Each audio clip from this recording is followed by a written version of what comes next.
11వ వచనం. ఆది కాండము 8వ అధ్యాయము 11వ వచనము చదువుకుందాం. సాయంకాలమున అది అతని యొద్దకు వచ్చినప్పుడు ఆ త్రుంచబడిన ఒలీవ చెట్టు ఆకు దాని నోట నుండెను గనుక నీళ్లు భూమి మీద నుండి తగ్గిపోయానని నోవహునకు తెలిసేను. దేవునికి స్తోత్రం. హల్లెలూయా, హల్లెలూయా, హల్లెలూయా. తలలు వంచండి, కళ్ళు మూసుకోనండి, చిన్న ప్రార్థన చేసుకుందాం. పరిశుద్ధుడా, జీవాధిపతి, మీకు స్తోత్రములు. ఎంతవరకు మీ సన్నిధిలో పాడాము, స్తుతించాము, ఘనపరిచాము, మహిమపరిచాము. మీ వాక్యమును ధ్యానము చేసి మీ వాక్యము జీవాహారమును భుజించడానికి నేను సిద్ధపడుతుండగా నీవు విరచిస్తూ వాక్యపు ఆహారమును పంచిపెట్టుటకు నన్ను పాత్రగా ఉంచుకున్నందుకై మీకు స్తోత్రములు చెల్లిస్తున్నాను స్వామి. నన్ను మీ సిలువ చాటును దాయండి, మీ ఆత్మచేత అభిషేకించండి, నన్ను ముట్టండి, బాగు చేయండి. నా నాలుకను ముట్టండి, నా గుండెను, నా మెదడు ముట్టండి. నా సొంత ఆలోచనలను ప్రక్కకు పెట్టి మీ ఆలోచనలతో నింపి నా నోటి నిండా నీ మాట నుంచి, నాలో నుండి నీ స్వరాన్ని నీ ప్రజలకు వినిపింపజేసి వినికిడిలో ప్రతి ఒక్కరిని ఆశీర్వదించమని యేసు నామమున అడుగుచున్నాము తండ్రి, ఆమేన్. దేవునికి స్తోత్రం. అందరూ చేతులెత్తి గట్టిగా దేవుని స్తుతించండి. హల్లెలూయా, హల్లెలూయా, హల్లెలూయా. దేవుని పిల్లలారా,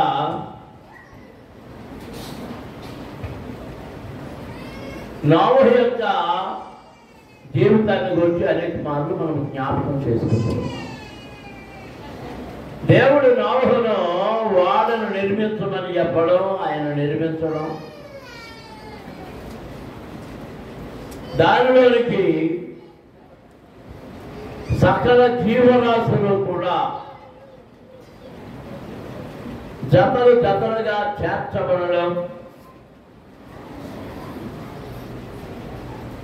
పవిత్రమైన పక్షులు, పవిత్రమైన జంతువులు మాత్రం 7 జతలుగా అవి చేర్చబడడం మనం నేర్చుకున్నాం, విన్నాం. అది ఎంతమంది గుర్తుంది?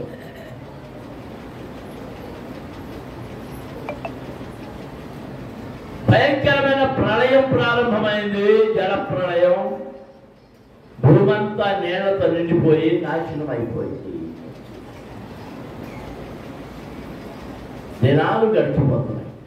8వ అధ్యాయం ప్రారంభ వచనములో రాయబడింది, దేవుడు నోవహును అతనితో కూడా వాడలోనున్న సమస్త జంతువులను, సమస్త పశువులను జ్ఞాపకము చేసుకొనెను.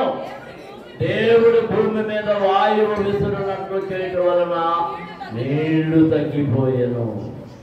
అందరూ దేవునికి స్తోత్రాలు చేయాలి. హల్లెలూయా, హల్లెలూయా, హల్లెలూయా. ఈ మాట చాలా జాగ్రత్తగా మీ హృదయాల్లో దాచుకోవాలి. జల ప్రళయం సంభవించినప్పుడు చాలా నెలల పాటు 40 దినాలు భయంకరమైన వర్షపు ధారలు. 40 దినాల తర్వాత ఆ వర్షం ఆగిపోయింది, కానీ నీటి ఓటలు అలాగే ఉన్నాయి.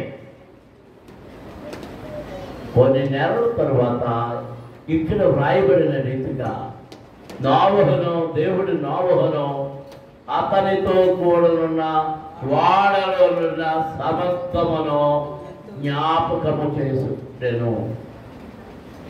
అందరూ దేవునికి స్తోత్రాలు చెల్లిస్తున్నాం. హల్లెలూయా, వేటిలో ఉన్న వాటిని జ్ఞాపకం చేస్తున్నాడు? అందరూ చెప్పండి. వాడలో ఉన్నవాడు. ప్రియమైన దేవుని పిల్లలారా, నీవును దేవుని చేత జ్ఞాపకం చేసుకోబడాలంటే, నేనును దేవుని చేత జ్ఞాపకం చేసుకోబడాలంటే, వేటి నుండి తప్పించబడాలంటే, ప్రళయము అనే శోధనలు, నీళ్లు ఏమి దారి లేదు, చీకటి, భయంకరమైన పరిస్థితి, అలాంటి సమయంలో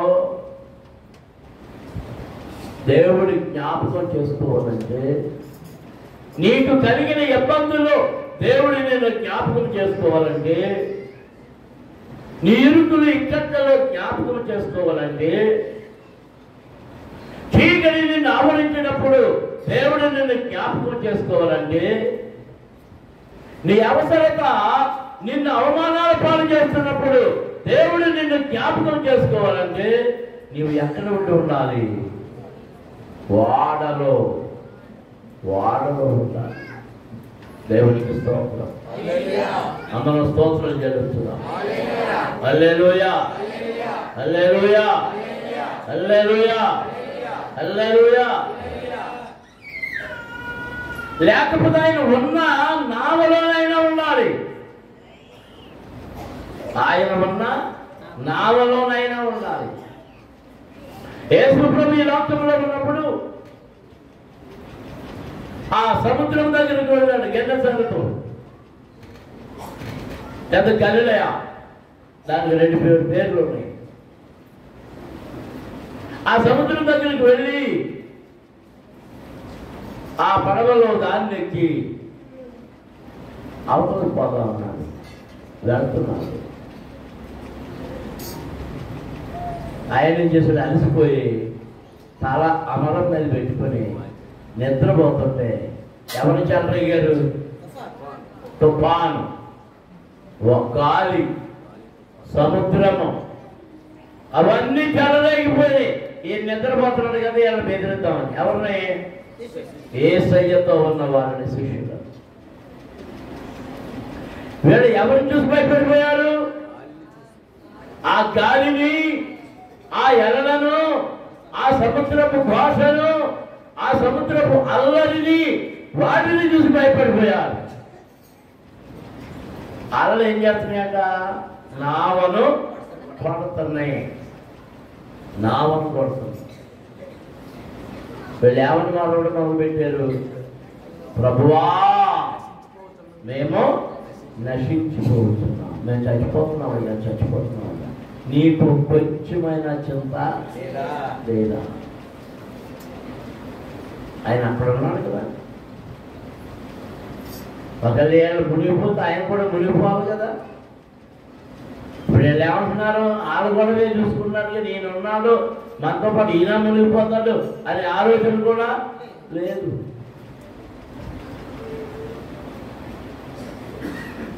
వాళ్ళ హృదయాల నుండి ఏముంది? కలవు.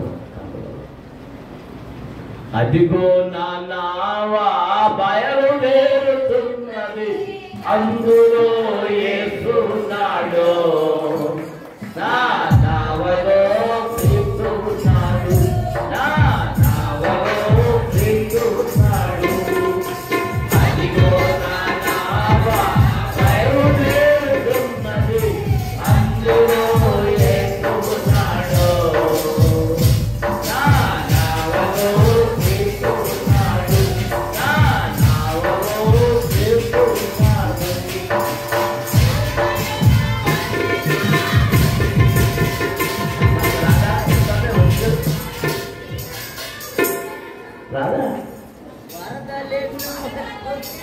అలలెన్నో పొచ్చినా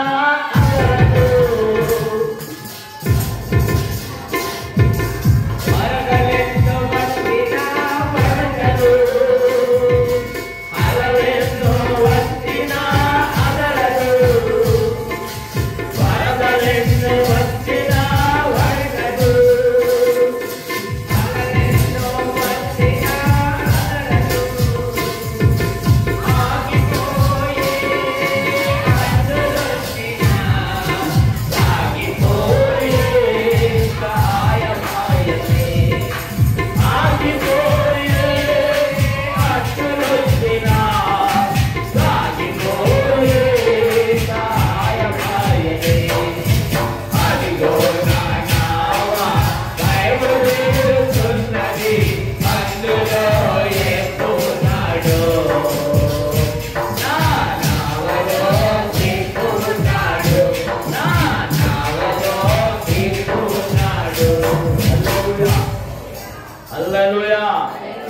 హల్లెలూయా.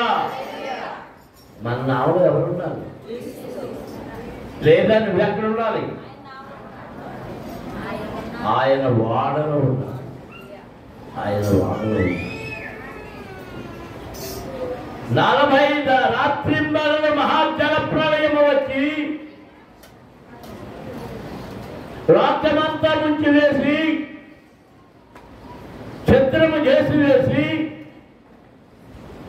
ఏ యానవాలు లేకుండా నాశనము చేసేస్తే వాడలోని అవి మాత్రమే సజీవముగా ఉన్నవి. దేవునికి స్తోత్రం. సజీవముగా ఉన్నది ఒక్క నోవహు కుటుంబమే కాదు, సమస్త పశువులు, పక్షులు, సమస్త జీవులు ఏవైతే వాడలోనికి ప్రవేశించినవో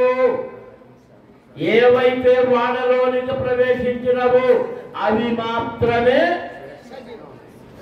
బ్రతుకున్నాయి, జీవిస్తున్నాయి. దేవునికి స్తోత్రం.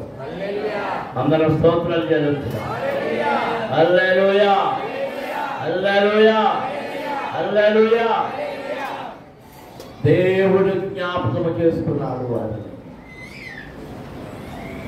దేవుడు జ్ఞాపకం చేసుకున్నప్పుడు గాలిని ఆజ్ఞాపించాడు, వాయువును ఆజ్ఞాపించాడు. దేవుడు భూమి మీద వాయువును విసిరినట్లుగా చేయటం వలన, ఓ గాలి, ఓ వాయువు వెళ్ళి విసురు అని అన్నప్పుడు ఆ వాయువు 4 మూలల నుండి విసురుతూ ఉంటే ఏమైపోయినాయట? భూమి మీద నీళ్లు తగ్గిపోయాను. దేవునికి స్తోత్రం. హల్లెలూయా. శనివారం మా పిల్లకాయలు వస్తారు, ఇదంతా జరిగేస్తారు. కడిగేసిన తర్వాత చేసే పనులు ఏంటి తెలుసా? శుభ్రంగా ఫ్యాన్ వన్నీ చేస్తారు. ఏంట్రా ఫ్యాన్ వన్నీ తిరుగుతున్నాయి అంటే త్వరగా ఆడిపోతుంది. మరి దీన్ని ఎవరు కడతారు? కరెంటు కట్టే చెప్పులు ఎవరై? కరెంటు బిల్లు కట్టే చెప్పులు నాయి. సరే, ఆ గొడవలేండి. ఎందుకు ఫ్యాన్ వేస్తున్నారు? నేల ఆడుట కొరకు. గాలి ఎప్పుడు గట్టిగా విసురుతుందో నీరు ఆవిరైపోతుంది. భూమి మీద ఉన్న నీరు ఆవిరైపోతుంది. వీరిని జ్ఞాపకం చేసుకున్నందుచేత భూమిని నిండి ఉన్నటువంటి ఆ నీళ్లు ఆరిపోవడం కొరకు భూమి మీదకి ఏం పంపించాడు ఆయన? వాయువులను, ప్రచండ వాయువులను పంపించాడు. దేవునికి స్తోత్రం. హల్లెలూయా, హల్లెలూయా. ప్రచండ వాయువు వచ్చినప్పుడు ఏం జరుగుతుంది? ఇప్పుడు మీరు సమాధానం చెప్పాలి. ప్రచండ వాయువులు వచ్చినప్పుడు ఏం జరుగుతుంది? ఆ నేళ్ల మీదే ఉంది. ఏది? నోవహు వాడ నేళ్ల మీదే ఉంది. ప్రచండ వాయువులు విసురుతున్నప్పుడు ఈ వాయువులు దేన్ని పడతాయి? నీళ్లే కాదు, ఈ వాడలు కూడా పడతాయి. వాడలు ఉన్న వాడ ఏమవుతుంటుంది? అటు ఇటు కదులుతుంది. ఎలా ఏమని ఎలా ఏమంటారు? ఎలా ఏమైపోతుంటారు? నాగంటి బిరుకుళ్ళు అయితే ఏమంటారు? క్యార్ క్యార్ బ్యాడ్ బ్యాడ్ అంటుంటారు. ఇదివరకు అంతర్వేది సభలకు వెళ్ళడానికి నర్సాపురం వెళ్ళి అక్కడి నుంచి నావ దాటేవారు. ఆ నావ ఎంత గట్టిగా ఒక 20 మండుగురు 10 మంది పడతారు. పుల్లుకి ఎక్కించుకుంటే 12 మంది పడతారు. ఎంత ఉండదు. అక్కడి నుంచి ఎదురుకుంటుంది. చాలాగా ఉంటుంది. తోడులు అండి, తోడులు నావలు.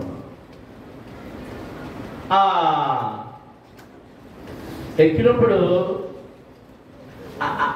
అది చెట్లేసిన అలా ఉంటే చెట్లేసిన కొట్టు ఆ చుక్కాన్ని నిలబడతాను ఇలా ఇలా అంటుంటాడు. ఇలా ఊపుతుంటే ఈ తొక్కగా నిలుపుతాడు. ఊపుతుంటే ఈ నావేం చేస్తుంటుందంటే ఇలా ఊరుతూ ఉంటుంది. ఎంతగా ఉరుగుద్దంటే దాని అంచు నేలకు తాగుతుంది. రోజు ప్రయాణించేవాడికి ఏ భయం లేదు. సభలకు వెళ్తాం కోసం వెళ్ళి ఎక్కిన నా ప్రాణం ఇలా పట్టుకుని గుప్పిట్లో పట్టుకుని ఒకవేళ ఏదైనా అయితే నేను ఇలా పట్టుకునే ఏమన్నా ప్రయోజనం ఉందా బావా? ఎక్కడ అబ్బాయి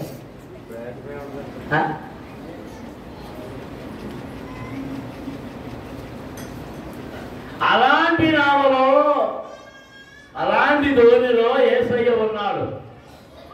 దేవునికి స్తోత్రం. హల్లెలూయా హల్లెలూయా. ఈ వాడ ఎవరి చేత నిర్మించబడింది? ఎవరు నిర్మించమన్నారు నోవహును? ఆయన చెప్పారు ఏ చెర పెట్టాలో, ఎన్ని అంతస్తులు పెట్టాలో, ఎంత పొడుగు పెట్టాలో, ఎంత ఎత్తు పెట్టాలో, ఏడు నెలలు పెట్టాలో, ఎన్ని గుమ్మాలు పెట్టాలో, ఎన్ని కిటికీలు పెట్టాలో ఎవరు నిర్ణయించారు? దేవుడే. దేవుడికి స్తోత్రం. అందులో స్తోత్రం జరుగుతుందా? హల్లెలూయా. 3 అంతస్తుల వాడ, 3 అంతస్తుల వాడ. నేను అనుకున్నాను పెద్ద పెద్ద అన్ని బరువైనవి అన్నీ అడుగు దాంట్లో ఉంటాయి. అడుగు కొంచెం తేలికే లేదా బహుశా అవన్నీ ఉంటే ఆ 2 అరవై పక్షులు ఇవన్నీ ఉంటాయి, కీటకాలు అవన్నీ ఉంటాయి. 3 అంతస్తులు మాత్రం ఈ కుటుంబం ఇంక కుటుంబంతో ఉండదగినవి ఏమో బహుశా ఈ పరిశుద్ధమైన జంతువులు, పరిశుద్ధమైన పవిత్రమైన పక్షులు అవి కానీ ఉన్నాయేమో. అది నా ఊహ, అంతే, నా ఊహ.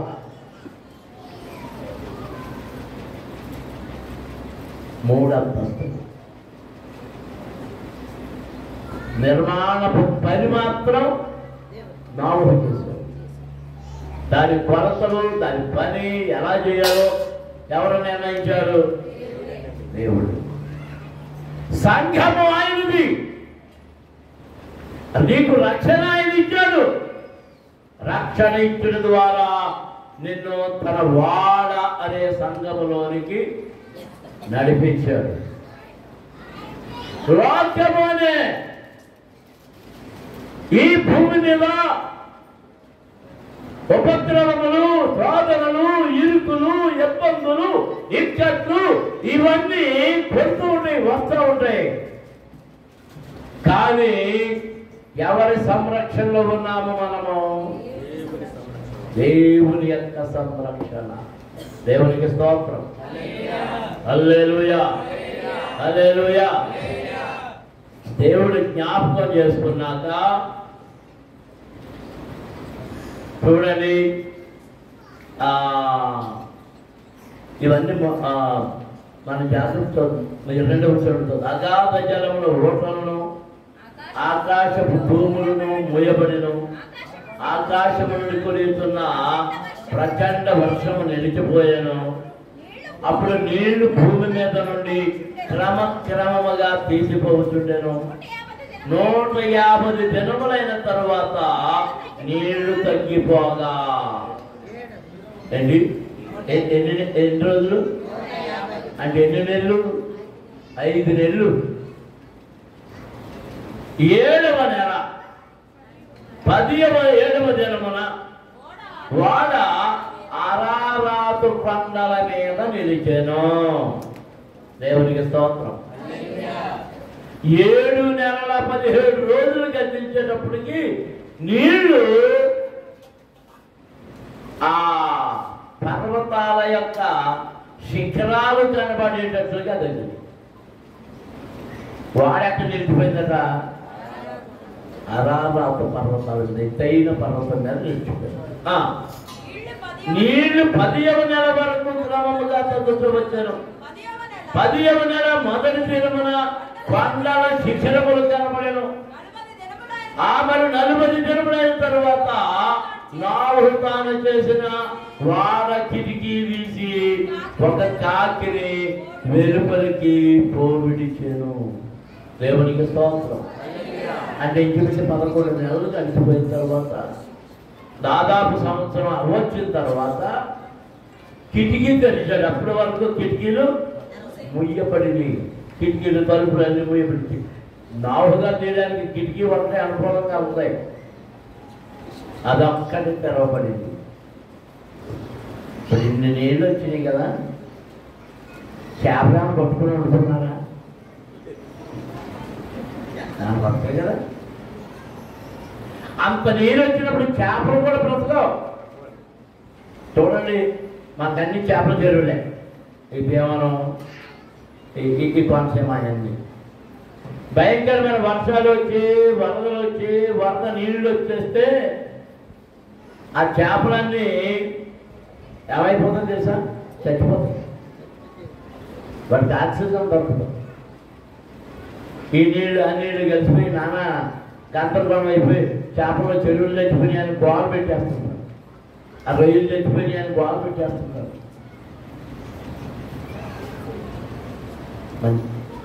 నీళ్ళు వచ్చినప్పుడు చేపలు చొరకాలుగా ఈజీ. ప్రతి అధికమైన నీరు వచ్చినప్పుడు, వరద వచ్చినప్పుడు ప్రతి ప్రాణి నాశనం అయిపోతుంది. దేవునికి స్తోత్రం. హల్లెలూయా.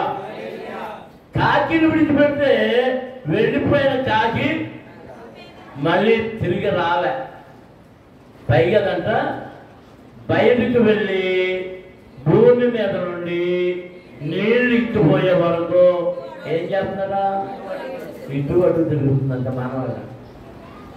మన పని అది కదా. ఇల్లు వదిలేసి తిరగడం. ఇల్లంటే సంఘం, ఆరాధన వదిలేసి తిరగడం, ఆరాధన వదిలేసి తిరగడం.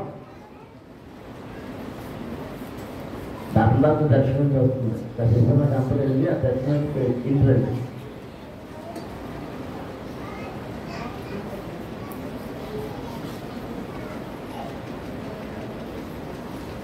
కాకి బ్రతుకువద్దు. కాకి ఎక్కడ ఉంది? ఎక్కడి నుంచి బయట పంపాడు? వాళ్ళలోనే ఉంది. సంఘంలో పావురాల కంటే ఎక్కువ ఉన్నాయి. ఈ వాళ్ళలో మాత్రం పావురాలు ఎక్కువ ఉన్నాయి, 7 జతలు ఉన్నాయి. కాకి ఒకే జత ఉంది. కానీ సంఘంలో మాత్రం కాకులు ఎక్కువ ఉంటాయి, పావురాలు. కాకులు ఎక్కువ ఉంటాయి కానీ ఎవరు పావురం ఎవరు చెప్పండి సార్. నేను పావురాన్ని అని ధైర్యంగా సాక్ష్యమైగలిగిన వాళ్ళు చెయ్యొద్దండి.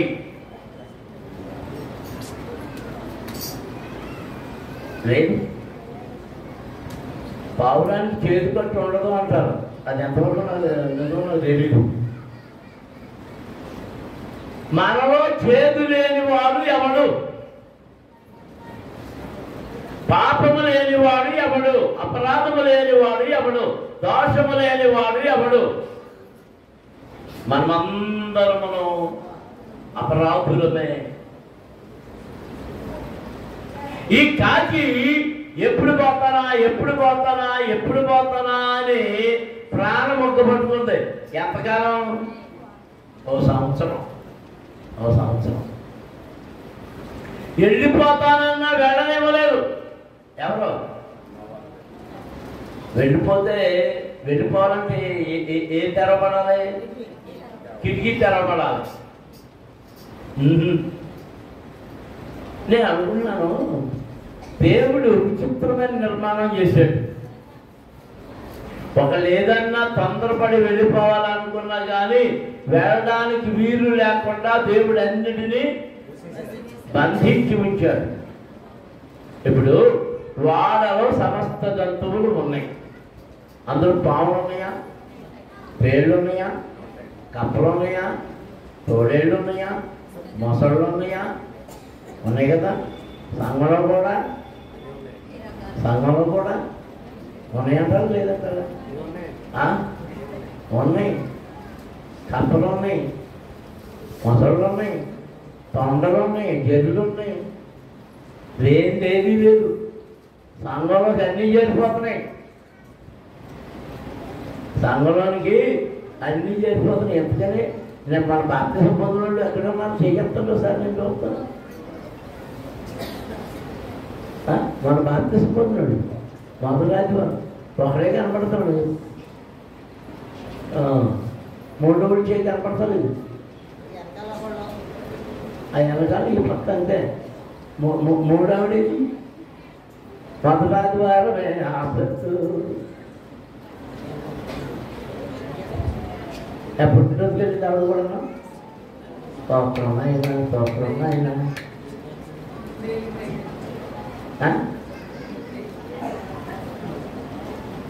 ఇట్లని ఏమనాలి? కాకులనాలా, పిచ్చుకలనాలా, గెత్తలనాలా? ఇవన్నీ ఎక్కడున్నాయి? రాబందులు కూడా ఎక్కడున్నాయి? పెద్దబుళ్ళు ఎక్కడున్నాయి? సింహాలు ఎక్కడున్నాయి? నక్కలు ఎక్కడున్నాయి? ఏ బాబు తప్పు చెప్తున్నా శాంసదా ఉన్నాయా లేదా?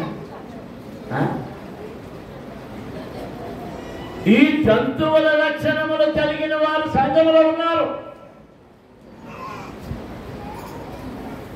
మేకపోతులు ఉన్నాయి, గొర్రెలు ఉన్నాయి, అన్ని అన్ని అన్ని అన్ని బ్రతుకుల కొరకు, జీవింపచేయడం కొరకు దేవుడు వాటిని పాదిలోనికి పంపించి, వాడలోనికి పంపించి, దానికి భేదం వేసి మహాప్రళయము నుండి తప్పిస్తే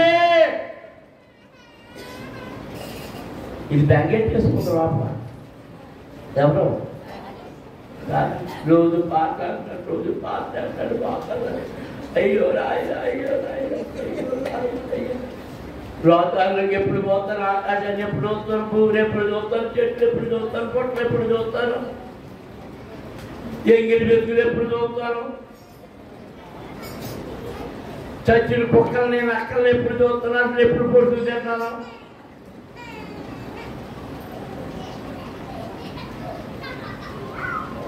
ఆయన మొట్టమొదటి దేన్ని విడిచిపెట్టాడు? నోహు కూడా కాకిని విడిచిపెట్టాడు. ఇక చూసుకోండి, మొదటిది వచ్చింది స్వతంత్రం, వచ్చింది స్వతంత్రం, వచ్చింది పాడు వెళ్ళిపోయింది.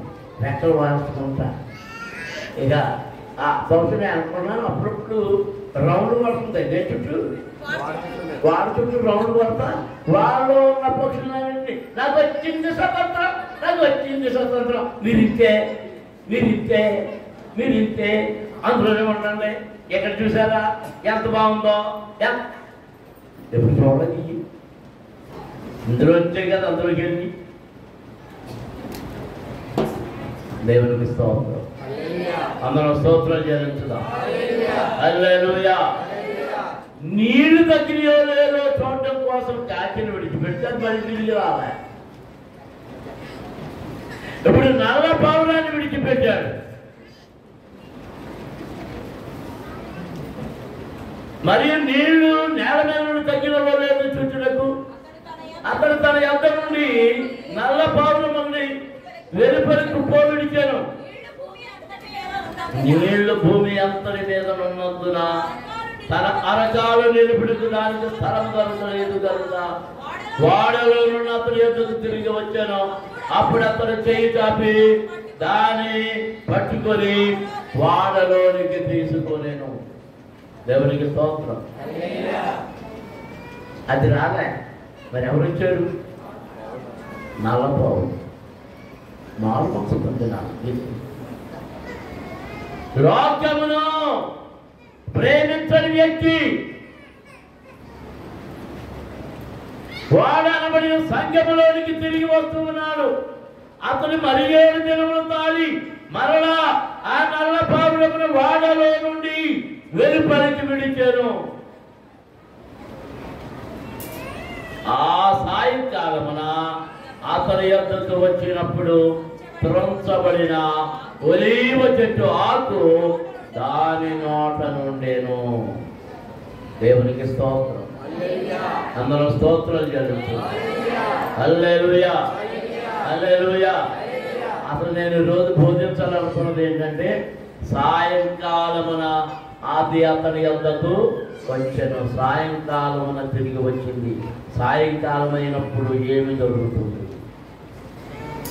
సాయంకాలం అయితే ఏమవుతుందో, సూర్యుడు వెళ్ళిపోతాడు. ఏమవస్తుంది? చీకటి, చీకటి. సాయంకాలం అయ్యేటప్పటికి ఈ పావురము ఎక్కడికి వెళ్ళింది? వాడ దగ్గరకు చేరింది. దేవునికి స్తోత్రం. హల్లెలూయా, హల్లెలూయా. సాయంకాలం అయినప్పుడు ఏం జరుగుతుందో ఒక్క విషయం జ్ఞాపకం చేసి నేను ముగించేస్తాను. వచ్చే వారం మిగిలిన విషయాలు జ్ఞాపకం చేస్తున్నాం. ఆదికాండం 19వ అధ్యాయం, 19వ అధ్యాయం ప్రారంభం నుంచి చదువు. ఆ సాయంకాలమందు ఆ ఇద్దరు దేవదూతలు సొదొమ చేరినప్పటికీ లోతు సొదొమ గమలి యొద్ద కూర్చుండి ఉండెను. లోతు వారిని చూచి వారు ఎదుర్కొనకు లేచి సాష్టాంగ నమస్కారం చేసి, నా ప్రభువులారా, దయచేసి మీ దాసుని ఇంటికి వచ్చి రాత్రి వెళ్ళబుచ్చి కాళ్ళు కడుగుకొనుడి. మీరు పెందలక్కడ లేచి నీ త్రావను వెళ్ళవచ్చునను. అందుకు వారు, అలాగూ కాదు, నడివీధిలో రాత్రి వెళ్ళబుచ్చమని చెప్పి, అయినను అతడు మిక్కిలి బలవంతము చేసినప్పుడు వారు అతని తట్టు తిరిగి అతని యంత్ర ప్రవేశించరి. అతడు వారికి విందు చేసి పొంగని రొట్టెలు కాల్చగా వారు భోజనము చేసిరి. దేవునికి స్తోత్రం. హల్లెలూయా, హల్లెలూయా, హల్లెలూయా. చూడండి, సొదొమ గొమొర్రాలు కలిని దగ్గర కూర్చుని ఉన్నాడు. ఎవరు? లోతు. సాయంకాలం అయినప్పుడు అతను ఎవరిని చూచాడంటే, దేవుని దూతలు ఇద్దరు దేవదూతలను చూచాడు. గుర్తుపెట్టాడు, వీరు దేవుని దగ్గర నుండి పంపబడిన దూతలు. ఈ పట్టణము భ్రష్టమైనది, భయంకరమైనది, ముష్కరమైనది, పనికి మారినది.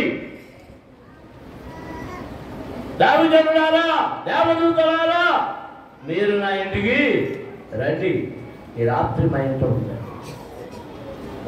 వాళ్ళు అంటున్నారు, ఈ రాత్రికి మేము ఈ నడివీధిలోనే ఉంటాం.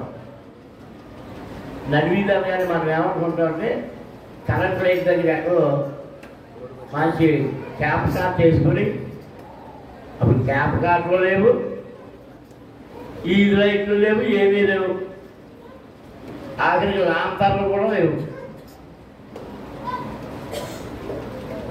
ఏమైనా దీపం బుందులు ఎక్కడ ఉంటాయి? ఇంట్లో ఉంటాయి. ఆ మట్టి పిడతలో నూనె పోసి దాంట్లో ఈ దూది పెట్టి వెలిగించడం అంతే. లేదా గొడ్డ ముక్కల పీరికలు వాటిలో పెట్టి, అంత మించేమీ లేదు. ఈ రాత్రి వేళ భయంకరమైన వేళ, మీరు ఇక్కడ ఉండొద్దు. దీని గురించి వివరణగా వచ్చే వాళ్ళని చెప్తాను. అక్కడ ఏం జరిగిందో, అంతకుముందు ఏం జరిగిందో.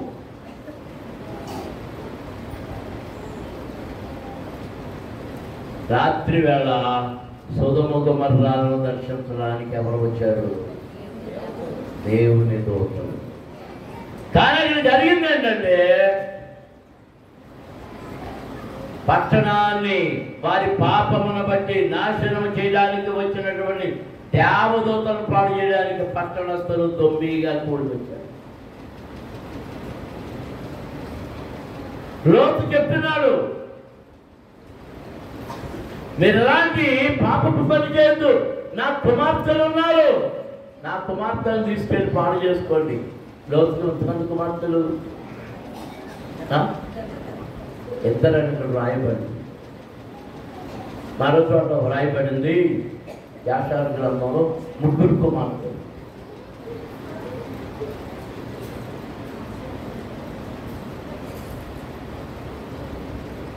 వారు బలవంతంగా వచ్చి ఆ ఇంటి మీద పడినప్పుడు వారి కన్నులు ఏమైపోయినాయి?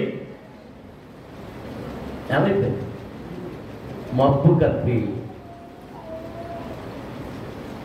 ఒకరిని ఒకరు మనుషులు కానలేకుండా పోయింది. అంటే వారి పాపం పండిపోయింది. వారు దేవుని దూతల ఎదుట వారి పాపం యొక్క రుజువును ముందు పెట్టారు. భయంకరమైన పాపం, భయంకరమైన పాపం. సాయంకాలం ఏంటంటే చీకటి వస్తుంది. చీకటి వచ్చిందంటే పాప కార్యములు. చీకటిలో సంచరించు తెగులు, తెగులు చీకటిలో సంచరిస్తాయి. మరణము చీకటిలో సంచరిస్తుంది. పాపము చీకటిలో సంచరిస్తుంది. భయము చీకటిలో సంచరిస్తుంది. దేవునికి స్తోత్రం. హల్లెలూయా. పరమగీతం గ్రంథంలో వ్రాయబడింది, రాత్రి భయము చేత 60 మంది శూరులు.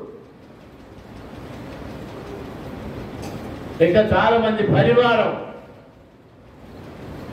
ఆ పల్లకి వెంట వెళ్తున్నారు. ఏ భయము చేత? ఏ భయము చేత? రాత్రి భయము చేత. రాత్రి భయము కలిగించేది. దేవుని పిల్లలారా, మనం ఏ కాలంలో ఉన్నామంటే రాత్రి కాలములో ఉన్నాము. ఇప్పుడు రాత్రి కాలము, ముగింపు కాలం, అంత్యదినములు రాత్రి కాలమును సూచిస్తూ ఉన్నాయి. ఈ అంత్యకాలము సమీపించినప్పుడు, సూర్యుడు అస్తమించినప్పుడు, సాయంకాలం అయినప్పుడు పావురము ఎక్కడికి చేరాలి అంటే ఎక్కడికి చేరాలి? వాడక. అది వస్తూ ఏం తెచ్చిందట? దాని నోట పొంచబడిన ఒలీవ ఆకు. పొంచబడిన ఒలీవ ఆకు. దేవునికి స్తోత్రం. హల్లెలూయా, హల్లెలూయా, హల్లెలూయా, హల్లెలూయా, హల్లెలూయా. దేవుని పిల్లలారా, సాయంకాలం అనబడిన ఈ కాలంలో మనం ఏం చేస్తున్నాం? ఎక్కడ తిరుగుతున్నాం? వాడను విడిచి తిరుగుతున్నామా? వాడలోనికి చేస్తున్నామా?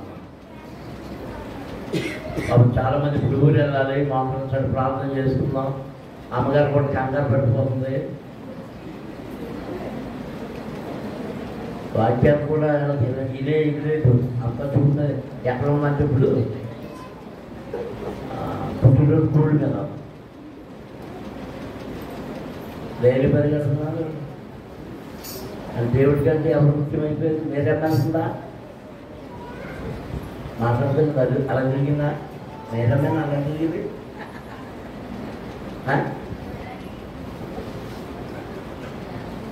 మరి ఏమిటంటే ఏనంటారో బస్ పెట్టారా?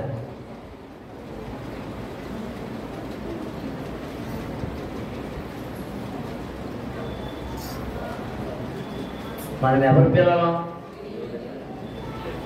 ఎవరితో ఉండాలి? ఎక్కడ నిలిచి ఉండాలి? ఆయన ఉన్న నావలోనే ఉండాలి. ఆయన ఉన్న వాడలోనే ఉండాలి. ఆయన కట్టిన వాడలోనికే మనం చేరాలి. మాటలు చని ప్రార్థించేసి అందరూ స్తోత్రాలు చేస్తారు. అందరూ స్తుతించాలి. హల్లెలూయా, హల్లెలూయా, హల్లెలూయా, హల్లెలూయా, హల్లెలూయా, హల్లెలూయా, హల్లెలూయా. స్తోత్రము నాయన, స్తోత్రము నాయన, స్తోత్రము నాయన, స్తోత్రము నాయన, స్తోత్రము నాయన.